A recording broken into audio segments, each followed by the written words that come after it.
Assalamualaikum warahmatullahi wabarakatuh. Masih bersama saya WKWK di acara Cacicot Batang Kopi Nyecot. Serial kali ini kita kedatangan instruktur kita, biasa Gus Ma'ruf atau Agus Ma'ruf SHI, sarjana hukum Islam, keluarga Islam, Bang? Iya. Iya, tapi keluarga. Sekarang beliaunya itu aktif di perkopian. Season kemarin kan kalibrasi ya. Ini enaknya ngobrol apa meneh, Ya mungkin yang lebih menarik zaman sekarang di manajemennya ya. Manajemen. Soalnya kan manajemen resto kopi sama perusahaan beda itu.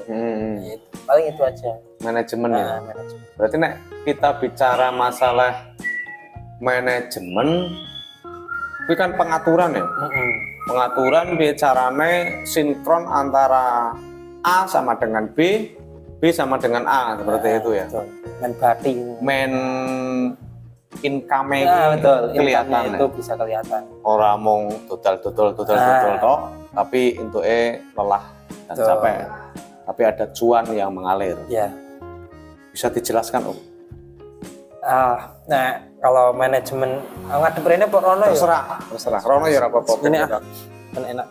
Nah, kalau manajemen itu kan sebenarnya kan kayak pengaturan di SDM, semua perusahaan kayak yang disebutkan sampean tadi juga kan. Sebenarnya kalau orang yang sudah berwawasan luas itu sebenarnya udah paham gitu loh. Cuma kan ada yang membedakan di situ antara manajemen di F&B, di coffee shop, apalagi di coffee shop dan perusahaan yang lain misal material dan sebagainya kan beda penanganannya itu loh. Nah kalau misalkan di F&B kan jelas ya kita itu jualannya makanan sama minuman kan. Nah di situ yang paling sebenarnya yang paling urgent itu di SDM-nya. Menungsone. Menungso gimana sih caranya kita memperlakukan manusia, gimana kita memperlakukan bawahan lah, karyawan, bahkan sampai ke customer sebenarnya kan human interest ya. Ya gimana ya namanya manusia soalnya susah ya pasti susah itu loh. Soalnya kan pola pikir pasti beda-beda gitu loh, walaupun tujuan kita sama kadang, tapi kan untuk menuju sebuah kesuksesan itu beda. Ada misalkan karyawan maaf ya bos-bos itu sebelumnya ya karena mungkin aku tahu teorinya aja, praktek tapi belum punya sendiri perusahaan gitu loh. Tapi insya Allah tahulah sedikit-sedikit gitu. Nah kalau tadi sampai mana ya? Human interest. Ya di human interest itu kan kadang ada yang namanya karyawan, memanglah pengertiannya mungkin secara global itu sementing aku kerja, job diskus tak laku, oke udah selesai kan kayak gitu. Ada juga yang berpikiran bahwasanya ya wes aku tak kerja dapat uang sedapatnya, tapi aku di situ mau belajar. Ada juga satu yang menganggap bahwa ya udah aku mau belajar, aku juga karena aku mencari uang di perusahaan ini di bagian apa di situ ya setidaknya dia ikut memajukan. Ada itu. Namun kan itu beda-beda. Nah di situ fungsinya apa di manajemen gitu loh. Selain nanti ke pengembangan modal dan sebagainya ya di sini SDM itu memang nomor satu. Saya kira jenengan sudah merasakan lah ya. Iya, betul gitu. Direktur kok ya. Gitu. Intinya kan ketika sumber daya manusia itu bisa diajak kompromi, dalam arti kata bisa diajak kerjasama, otomatis kan dalam satu wadah kan bisa maju. Bisa. Tapi ketika SDM kok diajak kerjasama lele dan sebagainya, kan ada dua opsi. Pertama dicutat, keduanya dididik, didiklat seperti itu ya. Nah, kesulitannya apa dalam memanage itu? Ya kesulitannya kemudian kita kan tidak bisa memaksa pola pikir manusia gitu loh. Apalagi kadang ya itu kembali tadi yang awal itu karena pola pikirnya beda-beda, di situ tujuannya juga mungkin ada yang mencari uang atau mencari ilmu kan beda juga. Ya salah satunya memang mungkin kalau di manajemen itu ada pendekatan ya. Mungkin aja ada pendekatan emosional loh di situ. Itu yang namanya pemimpin, setahu saya loh ya, perusahaan atau di F&B lah, perusahaan-perusahaan di situ yang nggak hanya sekedar dia punya uang aja itu loh, tapi setidaknya minimal dia itu tahu apa yang dia jual, itu dia juga bisa bikin gitu loh. Jadi tahu nanti di lapangannya gimana.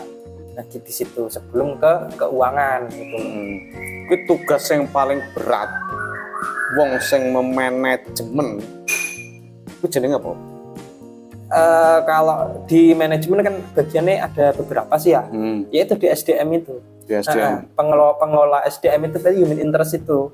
Itu ya gimana kita mau nganu orang banyak kok itu. Ya di situ emang bukan soal mendata ngetik laptop dan bukan, tapi di situ langsung hubungan manusia. Berarti itu tanggung jawab yang paling lumayan besar. Lumayan besar karena dia harus benar-benar menjaga emosionalnya, egonya, idealismenya itu. Kadang kan juga orang itu susah sih membedakan idealis egois itu kan.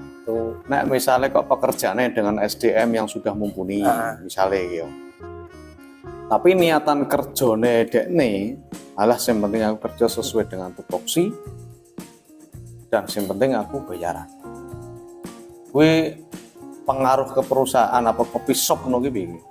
Ya memang dia tidak punya jiwa kepemilikan gitu aja. Ya kita nggak menyalahkan ya, karena mungkin memang dia ya udah sama kontrak aja gitu loh. Ketika udah dikontrak di situ sama manajemen, kamu kerjanya ini pulang jam segini, gaji jam segini, ya udah. Mereka juga nggak salah gitu loh. Ya tetap ada plus minusnya itulah. Kalau dari mereka misalkan ya dari karyawan-karyawan itu plusnya itu apa ya, plusnya ya udah dia kerja aja sama kontraknya, nggak mengeluarkan pikiran yang lebih, tenaga yang lebih, waktu yang lebih mungkin. Cuma di situ kekurangannya nanti dia tidak bisa belajar untuk meningkatkan potensinya. Oh iya. Neng kopi shop gue harusnya bi. Ya kalau di coffee shop minimal ya, kalau di Batang sih alhamdulillah saya kira yang saya kenal itu banyak anak-anak yang punya coffee shop, tapi dia juga benar-benar udah belajar itu loh. Jadi walaupun nggak besar, coffee shop nggak besar, tapi setidaknya di situ itu dia juga tahu ketika ada orang yang nanya atau apa kan ya, kayak yang pembahasan yang kemarin itu kan tahu juga bedanya kopi ini nanti gimana dan sebagainya. Terus juga yang manajemen itu nggak terpaku sama apa ya yang terlalu apa istilahnya kaku lah ya mas, kaku. Kita harus bisa menghubungkan sama zaman sekarang gitu loh. Ya misalnya contoh gampang lah, di situ ada manajemen karena di produk ya pemanfaatan produk di upselling kan kemarin kita udah bahas juga di situ. Selain itu tugas dari barista, manajemen berhak untuk bukan berhak, kewajiban untuk mengingatkan. Oh gitu. Dia harus mengingatkan juga, misalnya Mas barista ini nggak laku nih gimana, saya udah hitung dan sebagainya, ini kok sekiranya harus dibuang atau benar-benar harus kita keluarkan menunya. Kan itu kita ya namanya manajemen di situ kan harus menghitung juga gimana sih perusahaan ini biar meningkat itu gimana gitu. Kan harus mikirnya itu. Berarti yang paling berat itu aslinya yo sing manajerial itu ya? Iya di manajerial, yang saya udah pelajari, saya juga udah terjun ya beberapa kali, cuma memang bukan punya sendiri itu loh. Orang ikut orang memang tak rasain di situ. Cuma pengalamanku memang kalau kita monoton stuck dengan menu-menu yang ada lah, misalkan karena kita banyak di F&B atau produk-produk yang benar-benar kita jual, ibaratnya bersikekeh wangkot lah istilahnya Jawa mono. Wes pokoknya aku meh adol iki payun ya gimana bisa itu kan. Ya paling enggak karena zaman sekarang hanya anak-anak muda kaum milenial, dia itu minatnya apa, makanya kita harus bisa analisis bisnis lah ya. Bisnis analis lah gitu. Banyak sih, banyak banget. Itu kan kalau di produk ya. Terus juga kan kayak di pengelolaan keuangan. Karena manajemen berarti kan yang di kepala. Betul. Gitu. Nanti ada baru staf-stafnya, ada staf keuangan, produksi, keamanan mungkin di SDM-nya itu kan banyak kan namanya. Kalau di manajemen di situ berarti kan harus mengurus juga itu cabang-cabangnya gitu. Gimana sih dari modal Rp10.000 itu supaya bisa menjadi 100.000 kan kayak gitu. Dari ya mungkin lah salah satu contoh di produk misalkan kopi kok dijualnya mentah harganya 30.000, mungkin setelah di roasting walaupun untungnya cuma di roasting aja, tapi setidaknya ada peningkatan nilai jual. Oh gitu. Nah, contohnya loh, kalau misalkan di resto dan sebagainya mungkin kita hanya jual yang penting makanan enak atau apa, tetapi kadang orang nggak melulu memandang makanannya enak. Betul. Tempatnya nyaman, pelayanannya terus tempat ya bersih lah ya.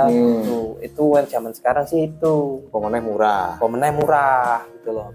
Sebenarnya kan kalau murah sama mahal ini mas, ini bener-bener real loh. Ada kafe mahal sama kafe murah gitu loh. Kalau soal rasa nggak dibandingkan, mungkin sama gitu. Mungkin sama. Ya cuma tempatnya aja yang bikin mahal sama orang-orang yang datang ke situ. Kalau yang datang itu orang-orang biasa lah, bukannya kayak saya biasanya itu pasti mungkin murah gitu loh. Kan tahu wong rasoge gitu kan.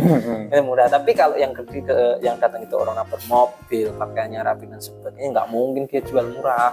Oh gitu. Memang ada pembeda. Itu menjadi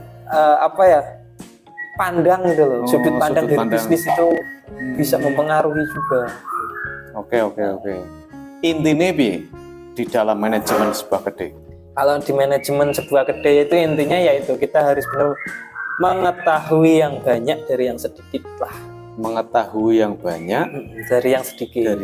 Artinya itu dari bidang apapun, di situ yang namanya karena kita yang memiliki, kita harus mengetahui semua itu loh. Artinya itu kita bisa mengawasi gitu lah.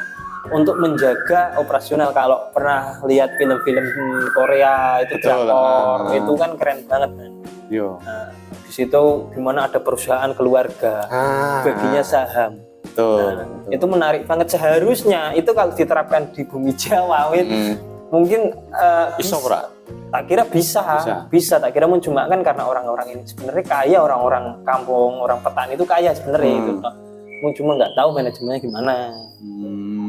Oke. Neng Batang Kopi ada pelatihan seperti itu enggak? Manajemen itu? Iya. Ada, jenengan toh yang latih saya. Ada ya. Kok bisa tanya?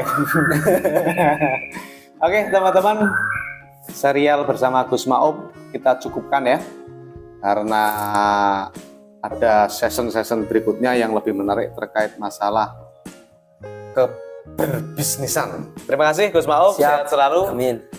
Terima kasih teman-teman. Assalamualaikum warahmatullahi wabarakatuh. Waalaikumsalam.